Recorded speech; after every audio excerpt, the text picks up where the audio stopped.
বিশ্বনবীর কিন্তু টাকা পয়সা ছিল না জানেন, ছাগল চড়াতো। কাউবয় মা মিন নাবিয়্যিন ইল্লা রাআল গানাম, ছাগল চড়াতেন। এরপরে খাদিজাতুল কুবরার স্টাফ হিসেবে, কর্মচারী হিসেবে ক্যারিয়ার শুরু করলেন। এরপর বিজনেস ম্যাগনেট হিসেবে শুরু করলেন। খাদিজাতুল কুবরার সাথে যখন বিয়ে হয়ে গেল, খাদিজাতুল কুবরা তাহেরা ওনার সব সম্পদের মালিক। তর্ক বিতর্কের নাম ইসলাম নয়, মোহাব্বতের নাম ইসলাম। মোহাব্বতের নাম ইসলাম, মোহাব্বতের নাম ইসলাম। ডাক্কাডাক্কি কুতাকুতি ঠেলাঠেলির নাম ইসলাম নয়। সমস্ত ভেদাভেদ বলে নবীর প্রেমের উপর ভিত্তি করে কোলাকুলি করার নাম ইসলাম। কথা বলেন ঠিক কিনা? এজিদের ঘরে পানি আছে না নাই? আছে। আর ইমাম হুসাইন ফানি ছাড়াও এমন শান্তিতে ছিলেন, যুদ্ধ বাদ দিয়ে নামাজে দাঁড়ায় গেছে। একটু বুঝে বুঝে কন্যা সুবহানাল্লাহ। আমাকে একটু বুঝান, একজন মানুষ কতটুক শান্তি নিরাপদে থাকলে যুদ্ধের ময়দানে নামাজে দাঁড়ায়? একটু আমাকে বুঝে বুঝে উত্তর দিয়েন। চতুর্দিকে তীর, ইমাম হোসেন জানে। পানি বন্ধ, ইমাম হোসেন জানে। আল্লাহু আকবার। আমাদের ট্রেন ছুটে যাওয়ার টাইম হলে আমাদের নামাজ হয় 5G গতি। শুনি না আরো জোরে।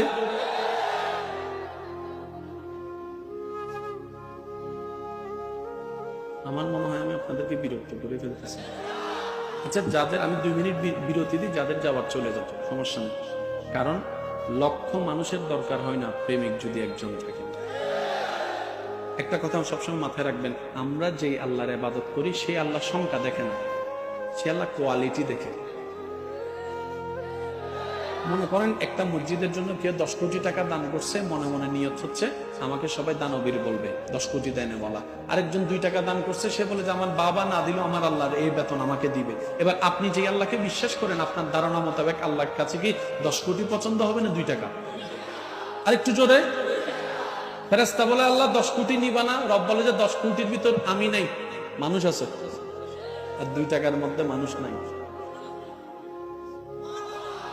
এই কনসেপ্ট গুলো সবসময় মাথায় রাখবেন। সেজন্য প্রায় সময় বলি, আজকেও বলে যে উলামায়ে কেরামের দোয়া নিয়ে, জান্নাত পাওয়া কঠিন নয়।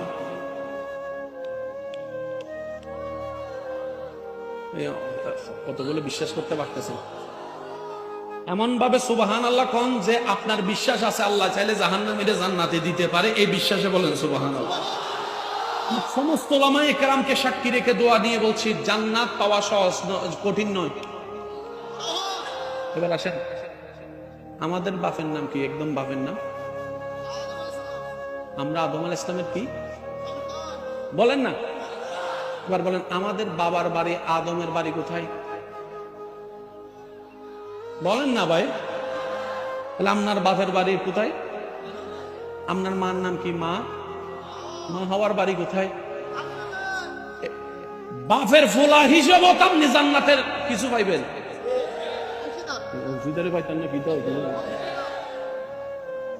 বুঝাইতে পারিনি মনে কথা, বুঝলে কোন সুবহানাল্লাহ। আমাদের বাবার নাম কি? হযরত আদমের ফোলা হিসেবে তো জান্নাতে আমার অংশীদার আছে। আপনার নাম জানেন, আমি জানি না। আপনার নাম কোন আছে? মা হওয়ার ফোলা হিসেবেও তো মা জান্নাতে না পাইবেন কিন্তু। আর যিনি জান্নাত বানিয়েছেন, উনি নিজের জন্য বানায় নাই, ফেরেশতার জন্য বানায় নাই, উনি আমরা থাকার জন্যই জান্নাত বানিয়েছেন। এবার সে জান্নাত যদি এর পরও যদি আমরা না পাই, আমি কি বুঝাইতে পারছি কথা? জান্নাতে আপনার অংশীদারির ভাগও আছে, আবার রহমানের বান্দা হিসেবেও অধিকার আছে, আবার নবী রাহমাতুল লিল আলামিনের উম্মত হিসেবেও আপনার একটা প্রাপ্য আছে। এই 3টা সুযোগের একটাও যদি না ভাই জাহান্নামে চলে যায়, ভাই কথা বলেন রে ভাই, এর চাইতে আর দুর্ভাগ্য কোনো কিছু হতে পারে? কথাটা মনে রাখেন, আপনার বাপের বাড়ি কিন্তু জান্নাতে। আচ্ছা, আমাদের শুরুটা করতে কইছে, আবার ফিরে যাব জান্নাতে। সুবহানাল্লাহ কোন না?